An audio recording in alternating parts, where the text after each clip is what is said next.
raison qu'on voit que Dieu nous aime, c'est qu'il nous a donné la parole de Dieu. Alors, prions en hébreu, répétez après moi. Baruch ata Adonai Eloheinu melech haolam asher natan lanu torat emet vehaye olam natach betochenu Baruch ata Adonai noten haTorah. Amen.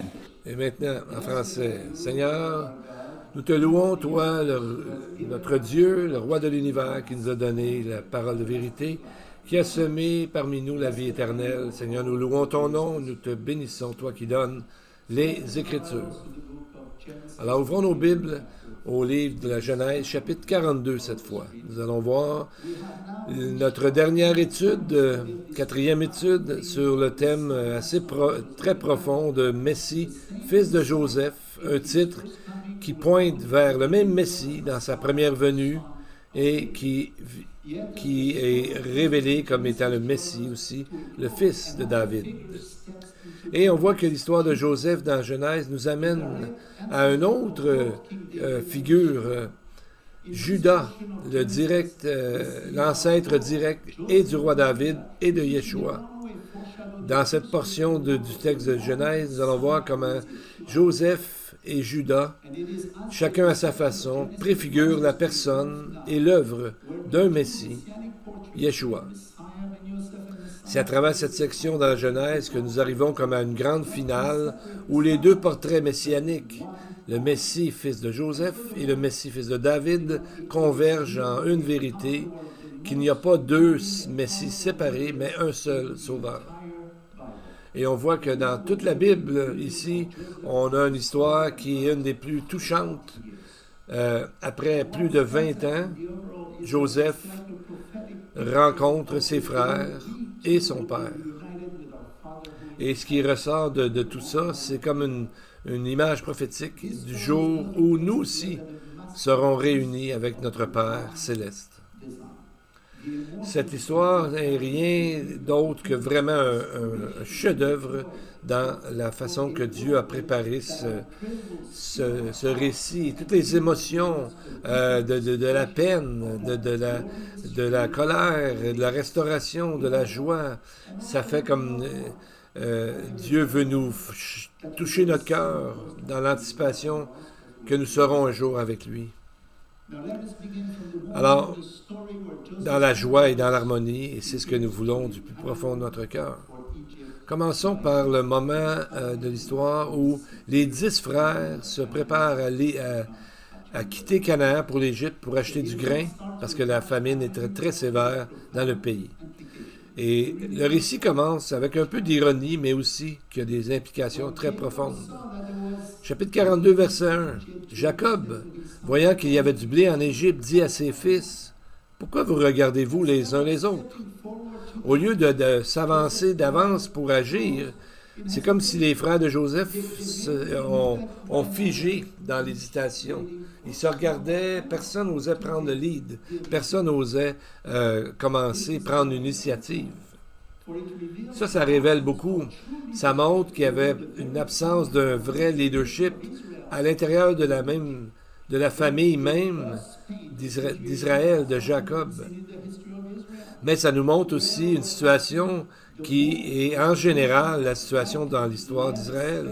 Très rarement sont les moments où la nation a été conduite de façon correcte, spécialement dans l'idée de se tourner vers Dieu. Et la question qu'on se demande aujourd'hui est la même. Qui guide, qui conduit Israël spirituellement aujourd'hui? Qui est là pour montrer la parole de Dieu, les Écritures à ce peuple-là? Oui, il y a des politiciens, il y a des généraux, il y a des érudits, mais très peu de voix s'élèvent pour appeler la nation à retourner aux alliances et aux promesses du Seigneur. Et c'est là que l'histoire qu'on va lire prend une dimension prophétique, parce que les frères sont en train de se lever pour aller rencontrer leur sauveur du moment, leur frère Joseph, qui, à travers ce que Dieu a permis, a pu préparer des choses pour que ces gens-là ne meurent pas. Donc, on voit que cette histoire pointe vers le Messie Fils de Joseph, le serviteur qui a souffert, et Messie Fils de David, Yeshua HaMashiach, celui qui vient régner. Et c'est à ce moment-là du récit qu'ils s'en vont en Égypte. Le plus jeune, Benjamin, est demeuré avec son père Jacob. Parce que son père, dans son idée à lui, son fils Joseph était mort, hein, le fils qu'il avait eu de Rachel, sa bien-aimée. Et donc, il avait peur de se séparer de son plus jeune Benjamin par peur de le perdre. Et on va voir que tout ça soutient toute l'histoire que nous allons voir. À partir de ce moment-là, l'histoire va quand même assez rapidement. Au verset 8 et 9 du chapitre où nous sommes, à un moment donné, c'est qu'on voit que Joseph s'adonne à être dans le voisinage, et alors il a vu ses frères et il les a reconnus immédiatement. Et on voit que c'est à ce moment-là, ça commence à être un combat émotionnel pour lui, parce que et on voit que des fois, il va agir de façon presque irrationnelle, mais quand même, on voit que ce texte a un sens profond, vraiment important. La preuve, c'est que Joseph avait appelé son premier-né Manassé, qui veut dire celui qui oublie, parce qu'il voulait tout oublier. Mais comment aurait-il pu tout oublier vraiment? C'est à ce moment-là, chapitre 42, verset 9, qu'il est dit, Joseph s'est souvenu des songes qu'il avait eus. On voit que il s'est rendu compte que ce rêve était en train de s'accomplir, que ses frères vont se courber devant lui, pas seulement une fois, mais 4 fois, selon l'histoire qu'on va lire. Donc, qu'est-ce qui est arrivé qu'on voit que quand il reconnaît ses frères, on dirait qu'il y a de la colère en lui. Qu'est-ce qui fait qu'une colère comme ça est arrivée? Est-ce que c'était, tout à coup, il s'est rappelé des souvenirs de rejet, de trahison et de tout ce qu'il a vécu? Est-ce que le fait d'y voir, ça fait ressortir des années de souffrance, sa solitude en prison et la douleur d'être oublié? Ou sa colère était-elle mélangée avec de la tristesse de voir qu'ils étaient là, devant lui, mais pas beaucoup changé encore, qu'ils ne voyaient pas même leur culpabilité et encore bien loin de la repentance? Et on voit que dès qu'il les voit, on voit les émotions intérieures de Joseph. Aussitôt qu'il les voit, il est sur la défensive, il les accuse en disant « Vous êtes des espions, c'est pour observer les lieux les plus faibles du pays que vous êtes venus. » C'est une accusation très sévère et c'est répété plusieurs fois. Le mot espion apparaît 7 fois dans le texte de Genèse 42. Pourquoi les accuser d'être des espions? Pourquoi une colère comme ça? Peut-être quand Joseph a vu ses 10 frères, il a réalisé que son petit frère n'était pas là, ni son père. Il s'est peut-être demandé qu'est-ce qui leur était arrivé. Est-ce qu'il a pensé au pire? Est-ce qu'il s'est dit qu'ils avaient fait à son frère et à son père ce que lui avait fait un peu à lui, de le rejeter? Et donc, probablement qu'il s'est dit à ce moment-là, qu'est-ce qui est arrivé avec mon père et mon frère? Ils ne sont pas là. On voit qu'à 2 occasions, Joseph demande au sujet de leur père et de son frère. 43:7, Judas dit à Jacob, son père, « L'homme, en parlant de Joseph, s'est soigneusement acquis de nous et de notre parenté, disant, « Votre père vit-il encore? Avez-vous un autre frère? » Et on voit que c'est répété en 44, verset 19. Mais même les questions assez claires de Joseph auraient dû être un signe assez évident pour eux. Ses frères ne l'ont pas reconnu, mais il aurait dû se demander comment se fait qu'un ministre égyptien est tellement intéressé à notre père et si on a un frère plus jeune. Donc les indices étaient là, mais ils ne pouvaient pas mettre les pièces du casse-tête ensemble. Leur propre histoire était incohérente pour eux-mêmes. Ce moment montre aussi l'expérience d'Israël en tant que nation. Alors, on voit que le sens et la signification, la raison d'être un juif est souvent perdu dans le pays d'Israël. C'est pour représenter l'Éternel, pour être des sacrificateurs, donc se tourner vers l'Éternel. Donc ils étaient un peu aveuglés dans leur propre histoire, parce qu'ils étaient loin de Dieu, ils étaient loin de la parole de Dieu. C'est ce qui arrive au peuple aussi aujourd'hui. Pour ce qui est des frères, il aurait dû se rappeler des promesses qui ont été données à Abraham et Isaac. Il aurait dû faire le lien avec tout ça. Mais on voit que ce n'est pas le cas. Parce que dans ce moment-là, pendant que la scène est en train de se dérouler, on voit que l'Esprit de Dieu travaille dans les cœurs des 10 frères pour les amener à réaliser leurs péchés et en même temps se repentir.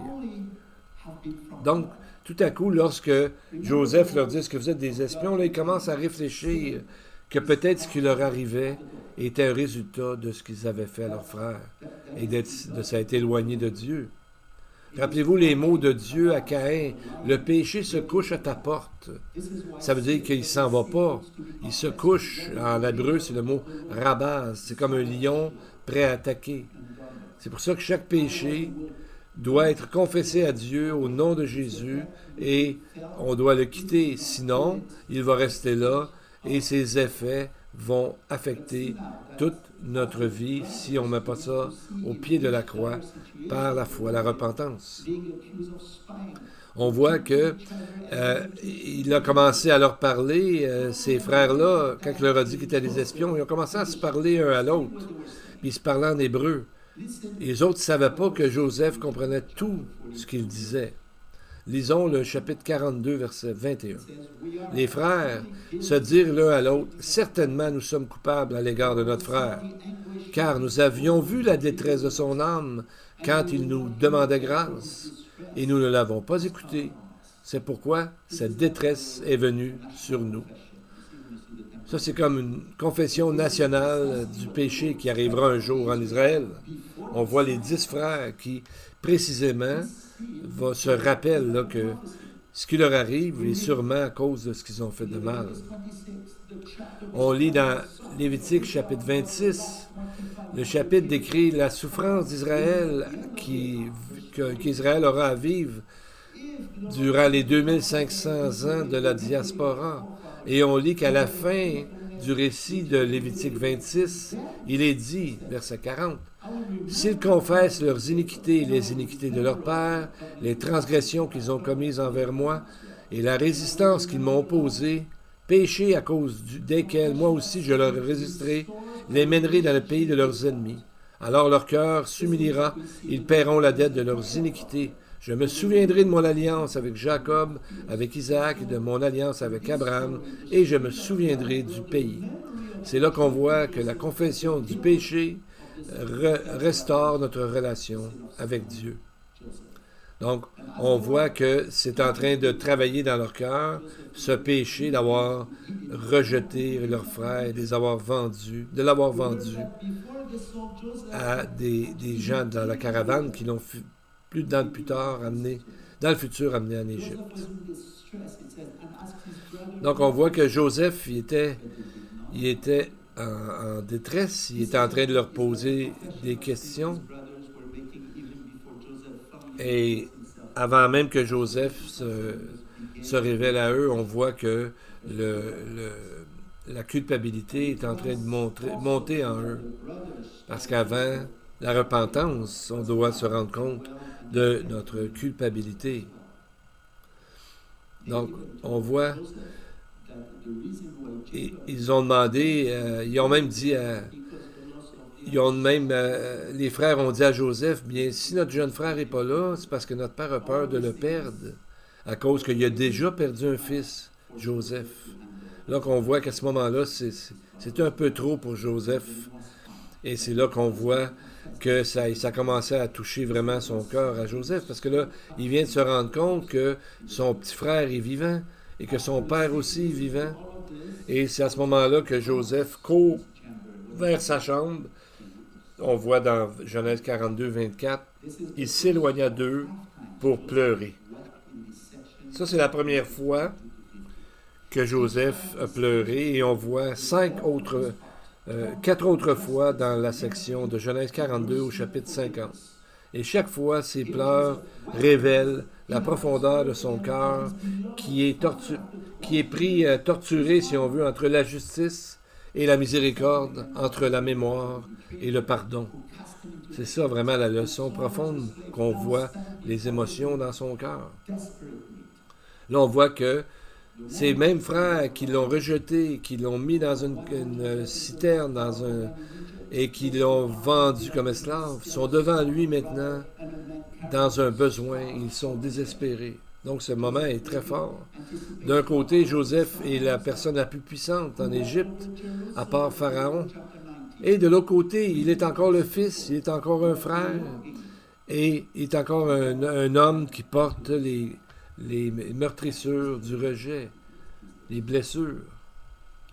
Donc, Joseph, on voit dans ses pleurs, préfigure les pleurs du Messie lui-même, Jésus, qui a pleuré sur Jérusalem en sachant tout ce qui leur arriverait. Et on voit dans le chapitre toujours 42, verset 24, Joseph vient d'apprendre quelque chose. Lui, il ne savait pas que c'est Ruben qui a plaidé avec ses frères de ne pas le tuer. Donc, quand il veut garder quelqu'un en garantie, il ne prend pas Ruben le plus âgé, l'aîné, mais il prend le deuxième plus âgé, Siméon, pour le garder en Égypte pendant que les frères retournent pour ramener Benjamin en tant que preuve de leur honnêteté. Parce qu'au-dessus de tout, Joseph avait vraiment profondément l'envie de voir son père et son jeune frère. Donc, eux autres, ça a créé un problème. C'est comment ils vont convaincre leur père, Jacob, de permettre à Benjamin de venir avec eux, et lui aussi en Égypte. Et lorsqu'on voit que, à ce moment-là, Jacob, au début, ne veut pas que son jeune fils s'en aille, mais comme il n'y a plus rien à manger, ça devait être quelques années après ça, le temps d'aller et de revenir. On ne le dit pas, mais on voit qu'il est pris dans un dilemme. Il doit faire quelque chose, il doit aller là-bas. Et c'est là que Judas, qui est l'ancêtre direct de Yeshua, de qui viendra la tribu de Judas, se met en avant comme étant justement quelqu'un qui préfigure le Messie. Il se rend responsable. Genèse 43, 9, Judas dit « Je réponds de lui. Tu le redemanderas de ma main. Si je ne le ramène pas auprès de toi et si je ne le ramène pas devant ta face, je serai pour toujours coupable envers toi. » Donc Judas s'est offert comme garantie pour la vie de son frère. Mais Jacob n'avait pas le choix, mais de laisser aller Judas, Benjamin et les autres frères et d'aller lui-même avec eux en Égypte. Et à ce moment-là, l'histoire se déroule assez vite parce que quand Benjamin est là, puis son frère Joseph le voit, on voit que tout à coup, l'histoire devient pleine d'émotions. On voit que Joseph devient vraiment sensible et plein d'amour. On voit un peu comme David, dans le cœur de David qu'on voit ici. Chapitre 43, verset 16. Lorsque Joseph vit avec eux Benjamin, il dit à son intendant, « Fais entrer ces gens dans la maison, tue un animal et apprête, car ces gens mangeront avec moi à midi. » C'est comme si Joseph avait oublié qui il était. Il a oublié, on dirait, son côté, son statut d'Égyptien, et est redevenu ce qu'il est vraiment, un berger hébreu.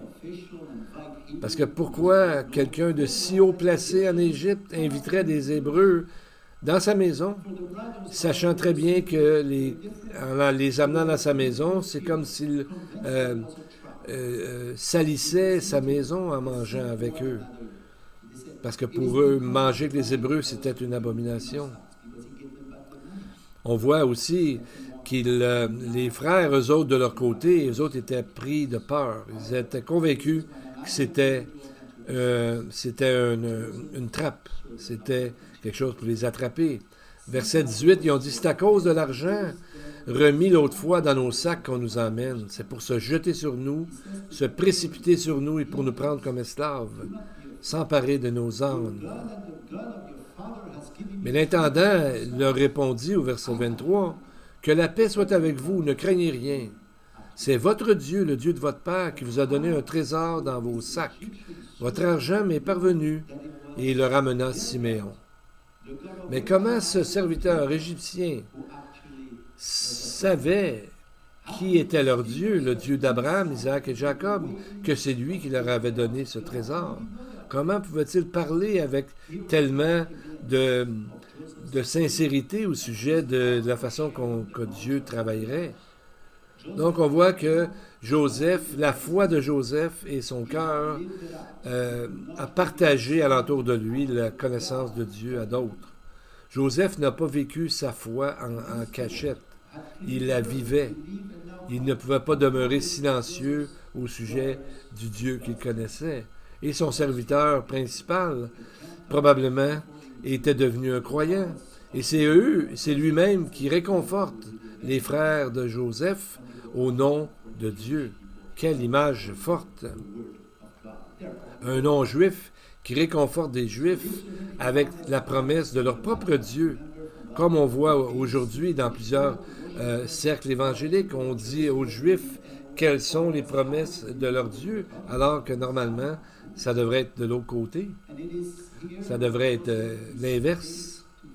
Donc, ce serviteur nous rappelle une autre scène, les mages de Babylone qui sont venus voir la naissance de Jésus, alors que les gens de Jérusalem n'étaient absolument pas au courant de ce qui était en train d'arriver. Et on voit à ce moment-là quelque chose d'intéressant qu'on dirait que ça l'a échappé de sa bouche sans qu'il y pense. Joseph leva les yeux, verset 29, chapitre 43. Jetant un regard sur Benjamin, son frère, fils de sa mère, dit « Est-ce là votre jeune frère dont vous m'avez parlé? » Et il ajouta « Dieu te fasse miséricorde, mon fils. » Avez-vous vu ce qu'il a dit? Il a dit que Dieu te fasse miséricorde, mon fils. Comment que le premier ministre d'Égypte parle de cette façon à un petit garçon hébreu de Canaan? Les Égyptiens et les Hébreux étaient deux peuples très, très différents. Donc, les Égyptiens, eux autres, viennent de la descendance de Ham, alors que les Hébreux viennent de la descendance de Sem. Une distinction qui continue encore aujourd'hui. Et là, c'était trop pour Joseph. C'est là qu'on voit qu'il est encore retourné dans sa chambre et il a pleuré. C'est la deuxième fois. Mais on voit que il voulait, bien sûr, faire un câlin à ses frères, mais il ne pouvait pas tout de suite leur dire, parce qu'il voulait surtout voir son frère Jacob. Alors, s'est arrangé pour que son serviteur mis sa propre coupe à lui, à Joseph, dans le sac de Benjamin, afin que Benjamin soit accusé plus tard de vol. De cette façon, Joseph avait une raison de garder Benjamin en Égypte pour s'assurer que les frères retourneraient la prochaine fois avec leur père. Et on voit que son plan a réussi exactement comme il avait pensé. Mais pourquoi une coupe? Qu'est-ce qu'on peut comprendre de l'action de Joseph qui nous est rapportée ici? Pourquoi mettre une coupe dans le sac de Benjamin et ensuite l'accuser faussement de vol? Encore là, c'est difficile exactement pourquoi Joseph a fait une telle chose. Mais l'important, c'est de voir que le mot coupe, c'est pas le mot habituel pour coupe qui est gabir, qui est un bol assez large. Mais ça, c'était une petite coupe, kos en hébreu, dans laquelle on versait le vin pour quelqu'un. Et c'est la première fois que ce mot est mentionné ici. Probablement que c'est pour faire le lien avec la coupe que Israël a reçue dans Ésaïe 40, verset 2. Il est dit au sujet d'Israël qu'il a reçu de la main de l'Éternel au double de tous ses péchés. Donc, de la coupe de la colère de Dieu, Israël a reçu le double pour ses péchés. C'est comme si Benjamin ici représentait tout Israël. Et on voit ce qui va arriver plus tard, c'est que Judas va s'avancer une autre fois pour intercéder, cette fois d'une façon qui montre vraiment, qui préfigure la façon que agit Jésus qui va venir racheter Israël. Et sa défense, ça prend beaucoup de versets. Chapitre 44, des versets 16 à 34, c'est là que Judas parle pour défendre son frère. On va regarder le verset 16. Judas répondit, « Que dirons-nous à mon Seigneur? Comment parlerons-nous? Comment nous justifierons-nous? Dieu a trouvé l'iniquité de tes serviteurs. Nous voici esclaves de mon Seigneur, nous, et celui sur qui s'est trouvée la coupe. » Et on voit les pronoms qui sont au pluriel. Il dit « nous » 5 fois. Donc la conclusion, c'est qu'ils sont tous pécheurs. Pas juste Benjamin, dans son sac, il y avait la coupe. Ça, c'est sage, et on voit que c'est de l'amour en action. Et sa plaidoirie ou son appel, il rappelle comment Jacob aime Benjamin, que s'il ne revient pas, Jacob va sûrement mourir de peine. Alors il s'offre lui-même comme un substitut pour Benjamin. On voit que cette fois, Joseph ne peut plus le prendre et il fait juste pleurer. Et il dit, il ne peut plus se cacher, il dit à ses frères, « Je suis Joseph. » Imaginez la surprise et l'étonnement des frères qui ne pouvaient pas comprendre qu'est-ce qui est en train d'arriver. Il a pleuré tellement fort que le verset 2 et 3 du chapitre 45 dit « Et il éleva la voix en pleurant. Les Égyptiens l'entendirent et la maison de Pharaon aussi l'entendit. Joseph dit à ses frères « Je suis Joseph. » Comme quand Jésus va dire « Je suis Yeshua. Je suis Yeshua qui vous a aimé à partir du début. » Et c'est là où l'histoire nous amène. L'histoire préfigure l'histoire d'Israël. Parce qu'au début, il le répète au verset 4, « Je suis Joseph, votre frère. » Il ajoute, « Votre frère que vous avez vendu pour être mené en Égypte. » On dirait que ça n'enregistrait pas chez les frères. Il était juste là, sans bouger. Et là, il leur a dit de venir un peu plus près de lui. Et là, il leur donne une explication. Et en plus, c'est à ce moment-là, au verset 14, qu'il se jette au cou de Benjamin, son frère, et qu'il pleure. Et Benjamin aussi pleure. Sur son cou, dit la parole. Ça devait être très intense parce que le mot « cou », ici en hébreu, les deux sont au pluriel. C'est comme s'il y avait chacun 2 coups. Mais ça a l'air de ne pas faire grand sens, mais les rabbins ont dit que, dans le fond, Joseph pleurait pour 2 choses. Il pleurait pour la destruction des 2 temples, parce que Jérusalem est justement à l'endroit, dans la tribu même de la tribu de Benjamin. C'est une belle pensée, mais s'il a pleuré sur Joseph, Benjamin, les rabbins disent parce qu'il a pleuré sur la destruction du sanctuaire à Shilo, la ville de la tribu d'Éphraïm, qui était le fils de Joseph, où l'arche de l'Alliance était située avant qu'elle soit amenée vers le temple. Donc c'est pour ça qu'ils disent qu'il y avait un pluriel là-dedans. Mais probablement que le pluriel veut juste relater l'intensité de cet événement, de ces 2 frères qui pleurent ensemble. C'est quelque chose qu'on doit méditer sur la profondeur de leur amour lorsqu'ils se sont rencontrés. Et on voit que Joseph est très gentil et très doux. Il leur dit au verset 5, « Ne soyez pas fâchés de m'avoir vendu pour être conduit ici, car c'est pour vous sauver la vie que Dieu m'a envoyé devant vous. » Donc on voit ici, c'est prophétique, parce que c'est le genre de mots de réconfort que Jésus dira à Israël, qu'il était toujours là pour les garder, les préserver. Et on voit des versets 5 à 8, 3 fois, il leur dit que c'est Dieu qui a arrangé les choses pour leur propre salut. Verset 5, c'est pour vous sauver la vie que Dieu m'a envoyé devant vous. Verset 7, Dieu m'a envoyé devant vous pour vous faire subsister sur la terre. Verset 8, maintenant donc, ce n'est pas vous qui m'avez envoyé ici, mais c'est Dieu. Et même au verset 24, on voit qu'il est plein de considération. Il leur dit, ne vous querellez pas en chemin, parce qu'il les connaissait. Et il se disait, bien, quand ils vont aller voir leur père pour le ramener, ils vont peut-être se chicaner en chemin. Alors on voit comment il était sensible, exactement comme Jésus. Il préfigure Jésus dans beaucoup de choses, dont dans ceci. Et avant qu'on voit comment, lorsque Jacob va rencontrer Joseph, une autre chose arrive, très touchante, parce que Dieu parle à Jacob pour le réconforter et l'encourager. Et il lui dit à Jacob quelque chose de très fort. Genèse 46, verset 3. Dieu dit à Jacob, « Je suis le Dieu fort, le Dieu de ton père. Ne crains pas de descendre en Égypte, car je t'y ferai devenir une grande nation.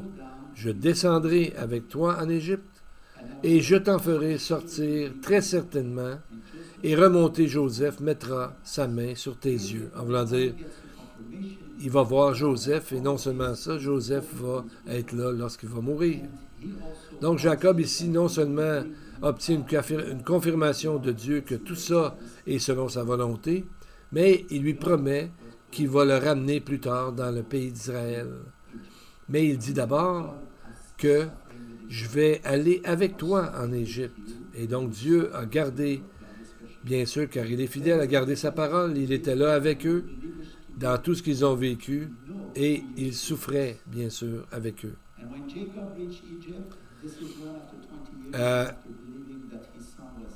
Faut vraiment réaliser que Dieu a toujours souffert en même temps qu'Israël. Dieu n'est pas un Dieu lointain.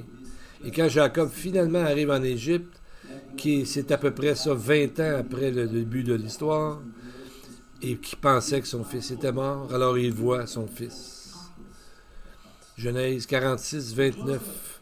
C'est juste un seul verset.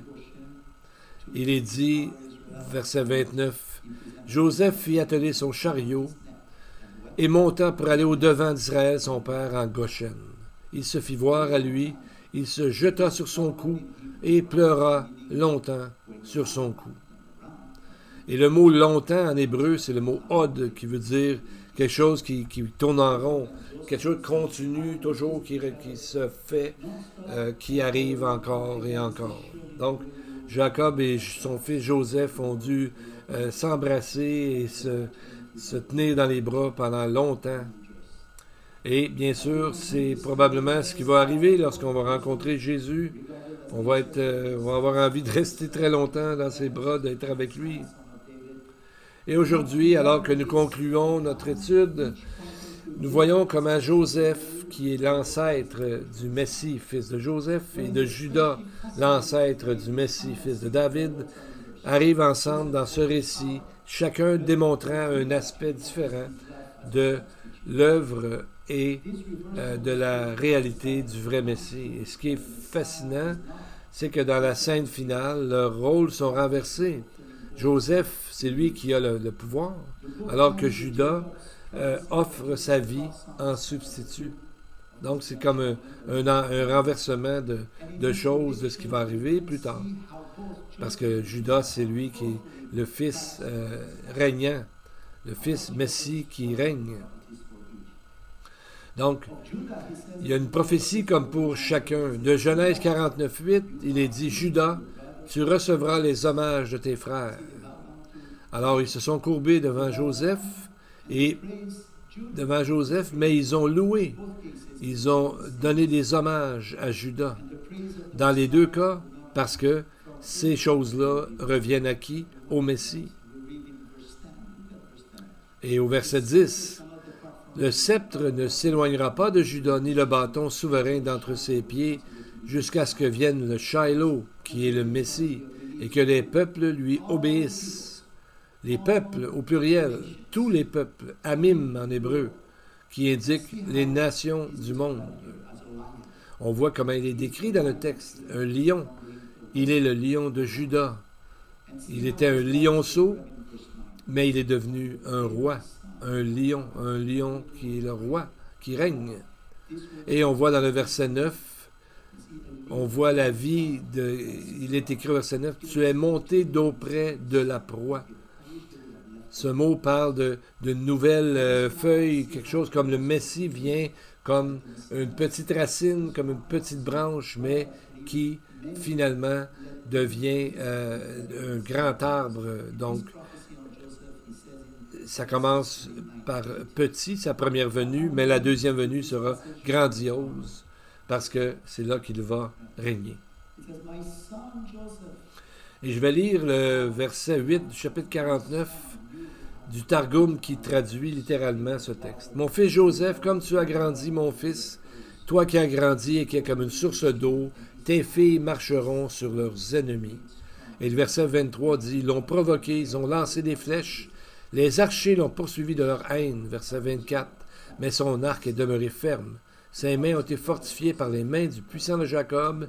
Il est ainsi devenu le berger, le rocher d'Israël. » Donc, cette prophétie n'est pas au sujet de Joseph seulement, mais au sujet du grand berger, la pierre d'Israël, la pierre de l'angle, qui est le Messie. Joseph est celui qui montre, qui a commencé par être rejeté, ensuite exalté à une place d'autorité, et nous montre la souffrance et l'humiliation du Messie avant que sa gloire soit révélée. Judas, d'autre part, s'offre lui-même comme substitut pour Benjamin, préfigure le Messie comme étant celui qui nous rachète, celui qui est le roi, celui qui règne dans puissance et qui donne sa vie pour son peuple. C'est vraiment la conclusion de ces deux personnes qui représentent un seul Messie. Prions ensemble. Blessed are you, O Lord our God, and God of our father, the God of Abraham, the God of Jacob, the God who is great, powerful and revered, the God most high, the Lord of heaven and earth, our shield and the shield of our fathers, the God who increases our faithfulness. Blessed are you, O Lord, for you are the shield of Abraham. You are powerful, humbling the proud, strong, judging tyrants, living forever. You nourish the living and give life to the dead. Blessed are you, O Lord, for you bring the dead to life. You are holy, and your name is to be revered. There is no God other than you. And to the congregation, the Lord bless you and keep you. The Lord make his face shine upon you and be gracious to you. The Lord lift up his countenance upon you and give you peace. Amen and amen. May you be all blessed. Amen.